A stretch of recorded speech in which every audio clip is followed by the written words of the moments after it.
Olu lusasazo ngqo lweendaba eStudio 10 kwikomkhulu le-SABC e-Auckland Park eRhawutini nazi eziphambili. On the western sides of our district, we're aware of spilling of water due to the latest storms that reached the western parts of the Western Cape. We're monitoring the rivers. Abolawulo lwentlekele kwi-Garden Route nase-Little Karoo bathi ukutyhila kwemozulu kunika umtyhi wokuqhubeka neenkqubo zohlangulo nokunika ingqwalasela kumonakalo. Inkundla ephakamileyo yaseMgungundlovu KwaZulu-Natal iwise umyalelo wokuba liqhube ityala loyisakuba ngumongameli weli uJacob Zuma lesivumelwano sentengo yezixhobo. Botani Mzikantu siziphekile sazibonda ngoku lilixa lokuba sizophule singaphosanga amaseko masinirhabulise kwibhekile yasemini nje. Abakulawulo lwentlekele kwi-Garden Route nakwimimandla yase-Little Karoo entshona koloni bathi uqwenge kwimozulu uza kuvumela ukuba bakwazi ukuqhubeka namaphulo ohlangulo bahlole nomonakalo. Iinkqwithelo eziquqisileyo kwezi ngingqi zishiye umonakalo omandla kusekho nongasebenzi kombane neendlela ezivaliweyo kwiindawo eziliqela. Kusekho abantu abavaleleke ngenxa yamanzi kwimimandla yaseLangkloof kufutshane naseGeorge kunye nenqela yeKaroo. Umoya obhudla ngamandla wangomvulo wenze kwanzima ukufikelela kubo ngenqwelontaka. Imibutho yesisa yenza unako ukusondeza ukutya nezinye izidingo. We are aware that still areas in Kamanasi, the Vlucht, as well as Boekouga, and also areas in Avontuur is still cut off. At this point in time, George Municipality is obtaining the services of a helicopter to fly in aid in those areas. Izantyalantyala ezivela kwicala laseKapa ngomnye umcelimngeni. On the western sides of our district, we're aware of spilling of water due to the latest storms that reached the western parts of the Western Cape. We're monitoring the rivers also around Witstrand, looking at the Floriskraal Dam, looking at the Gamka Dam. So all of this water will now again go down to the sea past Gourits, and all our teams is monitoring those areas as well. Babalelwa kumakhulu amahlanu abantu abasafihle intloko emaholweni. Nanjengoko imeko yemozulu iphucuka, uninzi kulindeleke lubuyele kwiindawo zalo ukuyovuselela amakhaya. Kwiindaba ze-SABC ndinguSiphiwe Wobasi eGeorge. Kusenjalo amaqela ohlangulo aphansi phezulu namaphulo okufikelela kuluntu lwengingqi yaseBreed Valley entshona koloni noluthe lwathwaxwa zinkqwithela zakutshanje. Amakhulukhulu abantu asusiwe kwiindawo zabo zokuhlala ngenxa yezandyondyo ezidala izikhukula izimandla kuquka indawo yaseWorcester naseRossendale. Nalapho ke imiphefumlo emithathu ihlukene nenyama ngokusutywa kukurhaxwa imisinga yezantyalantyala kwifama. Kambe ke amaqela ngomathandisizwe nemibutho yoluntu bamaxhaphetshu nokwelulela isandla ngeenkonzo ezingundoqo kwabo bathe baqhokreka kwimontlalo. Yami bigcwele ngamanzi bingathi umlambo ndim nomzukulwane wam ahlale ukini apha ebheke ekhaya. Andikwazi uhlala ukini yam ngoku bengicela uncedo bethuna bandilungise nje okwehoki yam. Hey, indlu yami la ngihlala khona kugcwele amanzi. Ngabuyela la ekhaya nakumakazi kugcwele amanzi siyasokola. Kananjalo abasemagunyeni babalule ukuzijula kwabo ijacu ekuqinisekiseni ukuba bagqithisa into esiwa phansi kwempumlo logama bekwizicwangciso zentshukumo zoncedo olusisigxina. Earlier we went to the vet where we assist people who slept on their roofs last night. So moving forward, we in terms of decisions taken through the JOC, for now we need to provide daily food for our people so that they can just have food to eat. We will be working throughout the night, visiting different community halls that are housing flood victims to assist them with their basic humanitarian needs. We do know Rossendale is still cut off as the bridge is caving in. Due to safety reasons, we cannot enter the area as yet. But when it comes to the first light in the morning, we'll be working with the officials to see how we can access the area. Ukanti ke kungezihlandlo ezifana nezi ubuntu bama-Afrika obuthi umntu ngumntu ngabantu okumele ukuqaqanjiswa nangakumbi kungoko kubongozwe intsebenziswano nokuba inyandenye eliqilima phakathi kwamaziko imibutho noluntu ngokubanzi. Inkundla ephakamileyo yaseMgungundlovu iyalele ukuba ukuxoxwa kwetyala lentengo yezixhobo kuqhube ngaphandle kwezicelo ezisalindiweyo phambi kwesigwebo esigqibeleleyo okukulandela isicelo sabatshutshisi sokuba kuyekwe iinkqubo zokulibazisa eli tyala nalapho bafuna ityala liqhube ngaphandle kwezinye izicelo kanye izibheno eziza namagqwetha.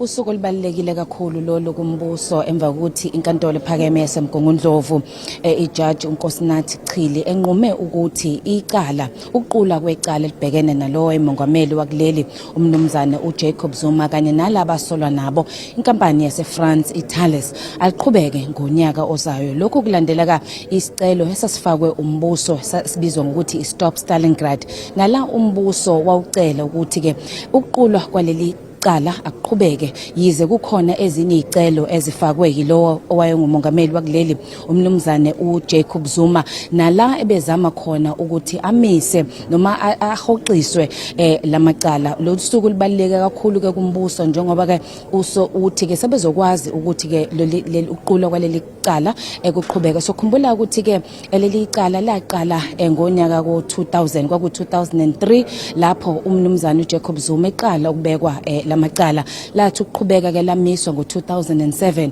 laphinda ke futhi ngo-2018 abe vuswa kabusha amacala abhekene nawo athinta ke icala leli athinta izikhali lokusithi ke arms deal case ka1999 njengoba sengishilo ke usuku libalekile ke kumbuso lolu olikhomba ukuthi ke ngomhla ka February 1 ngonyaka ozayo 2027 kuzobe sekuqala ke ukuqulwa kuleli cala ngaphakathi ke enkantolo umnumzana uJacob Zuma kanye nalabo asolwa nabo bebengekho ke enkantolo namhlanje kodwa ke ijaji libe selikhipha lelo ukuthi ke ngonyaka uzayo uma seliqala ke ukuqulwa leli cala ngoFebruary umnumzana uZuma kanye nalo ozobemele inkampani le yesikhali iThalès babe khona enkantolo. Into sengishilo usuku libaleka kakhulu kumbuso sekulele ke kwicaleni lika umnumzana uZuma ukuthi ke ngabe bona bazobona kanjani lesi sinqumo ngabe ke bazosiphikisa yini lesi sinqumo kodwa ke umbuso uthi ke ijaji selithe noma bangaphikisa kodwa ke ukuqulwa kwalo liyaqhubeka noma kuzoqala ngomhla ka1 kuFebruary ku2027. Angibambe lapha ngithatha intambo ngiyibuyisele kunene kuhle. Amagqwetha kaGqirha ongisazwayo sentolongweni uGqirha Nandipha Magudumana aza kuvela phambi kwenkundla yomgaqo siseko eGauteng ukuphikisa ukuba semthethweni kokukhutshwa kwakhe eTanzania ze wasiwa kweli loMzantsi Afrika. Yena kunye neqabane lakhe owabanjwa enetyala lokudlwengula uThabo Bester babanjwa eTanzania emva kokubaleka eMzantsi Afrika kwiziko loluleko laseMangaung eBloemfontein. Ukanti ke ngokusiqhagamshelana nentatheli yelijelo Kelvin Dludla ukunaba banzi ngalomba. Kelvin sikubulise sikwamkele khawusithele qabaqaba ngalomba. Asibingelele kuweza kwethu sibingelele nombukeli wendaba ze-SABC esekhaya empeleni njengoba sikhuluma nje abameli bakhe uDokotela uNandipha Magudumana benza izethulo phecelezi ama-submissions la enkantolo enkulu kunazo zonke eNingizimu Afrika i-Apex i-Constitutional Court njengoba bezozama ukuthi ke baveze linkantolo ukuthi ke ukubuyiswa noma ukulandwa kukaDokotela uMagudumana le eArusha eTanzania kwakungekho emthethweni. Abakhala ngakho kakhulu zakwethu ukuthi ke amaphoyisa la eNingizimu Afrika ayekhona kule eTanzania eyolekelela ukuthi kulandwe uDokotela uMagudumana. Ngokusho kwabameli bakhe kwakuyinto leyo engafanele yenzeke ngoba bathi bona uma uDokotela amaphoyisa la eNingizimu Afrika awanalo ilungelo noma imvume noma igunya lokuthi ahamba ayosebenza kwamanye amazwe. Kodwa amaphoyisa achazile ukuthi cha thina sasingayile ukuyomlanda thina siqu kodwa thina sasiyokwenza kwakubheka nje ukuthi ke ufika la eNingizimu Afrika uphephile njengoba thina sambopha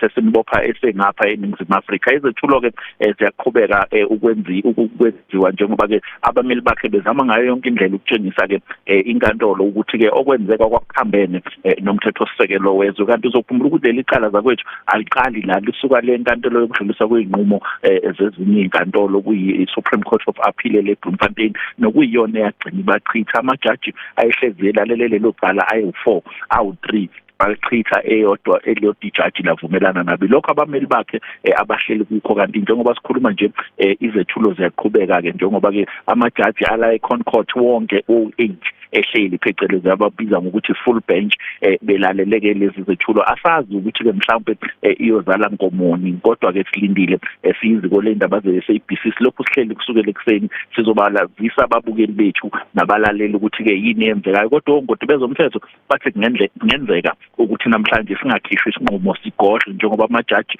kuzomela ukuthi ahambe futhi ayodinga idesewodwa ukuthi ke lesinqumo azosikhipha ke sithini.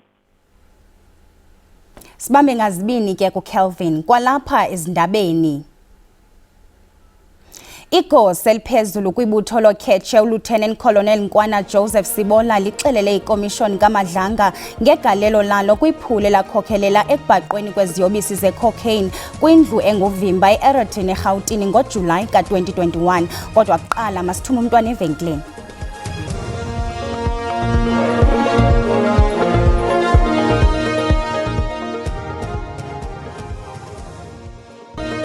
Sinamkele kwakhona sikwabulisa nakwabo basandula ukungena uyakwazi ke ukuzifumana ezindaba kwiqonga lika SABC Plus na ku SABC Lehaye ukanti ke uphela nje kwazo ungazifumana kwikhasi lika YouTube ngokuthi SABC indaba zesiXhosa masiphinde silume kwinqaku lethu elitshotshentla emini nje.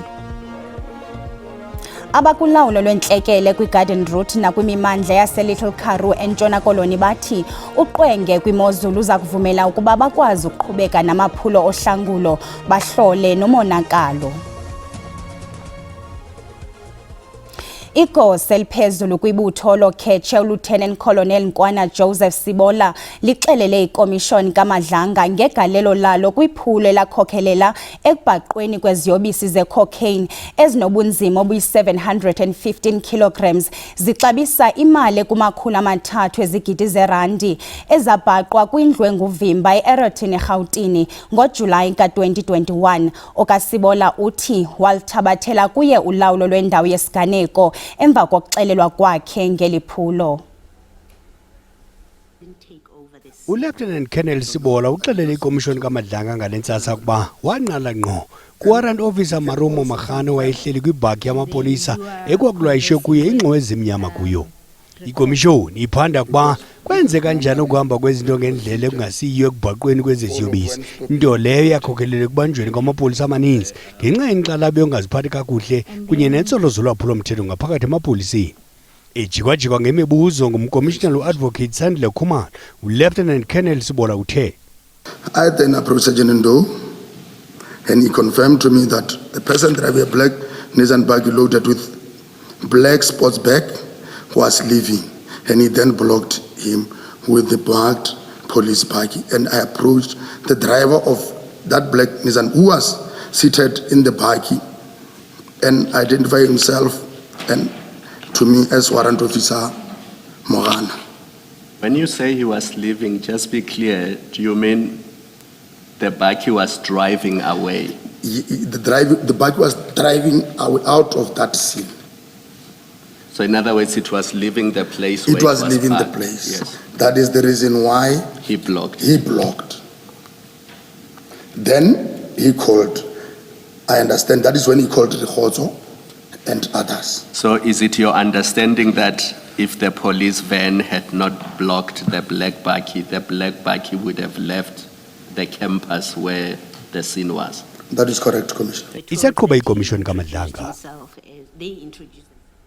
Iinkokheli eziphezulu ze-ANC ziyayixhasa intetho kamongameli Cyril Ramaphosa kwisizwe nalapho evakalise ukuba akalahli kwisikhundla sakhe. Iinkokheli zalo mbutho zivakala zimxhelomnye kwinyewe eyacanda kubini umbutho kwiminyaka emine edlulileyo emva kokuba kwakhutshwa ingxelo kaSection 89. Unobhala wombutho uMnumzana Fikile Mbalula uthi bekubalulekile ukuba umongameli athethe nesizwe ngomkhombandlela nokuba ume ndawoni ngalo mba.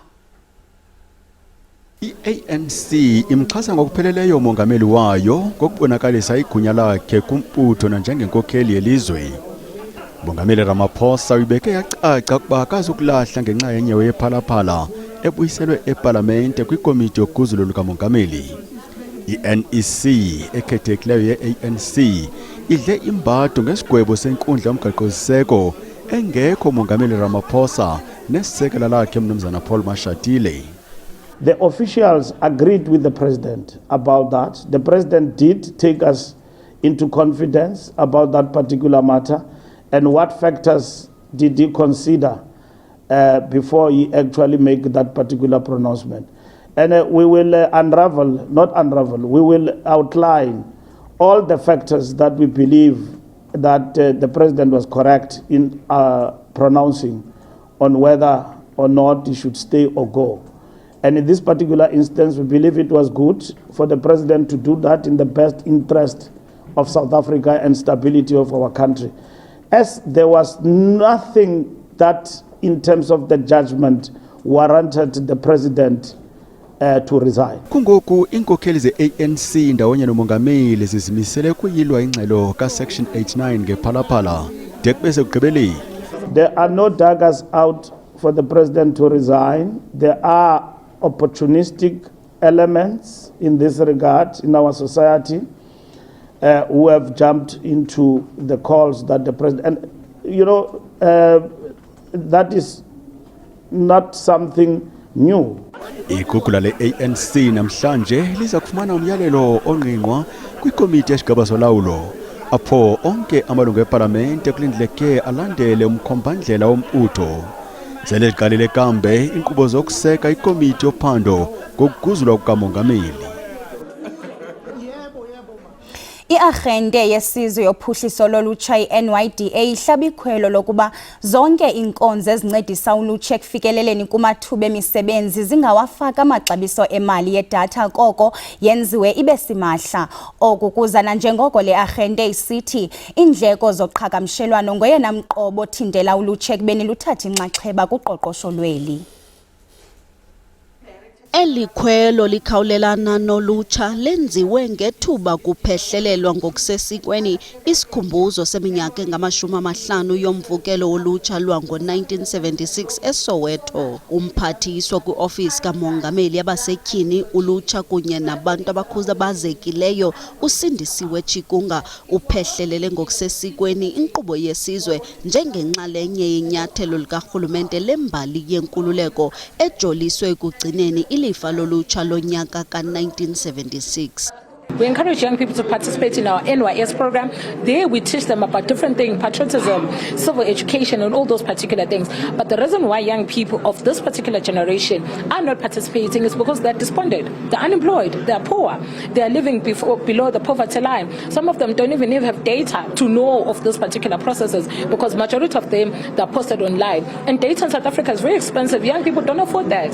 So that's why the NYDA, with the center of saying that services that relate to young people must be data free, and services that relate to young people on issues of funding and job opportunities must be provided at a zero-rated approach. Urhulumente ukwathe esisikhumbuzo sikwajonge ukuqinisa ukuthatha inxaxheba kolutsha kulwakhiwo lwesizwe kunye nophuhliso loqoqosho lwentlalo phakathi kwemingeni ethe gqolo efana nentswelangqesho ephezulu, indlala nokungalingani. Uthi amaxabiso aphezulu edatha enza kube nzima kulutsha ukuba balwelwe ukufumana imisebenzi.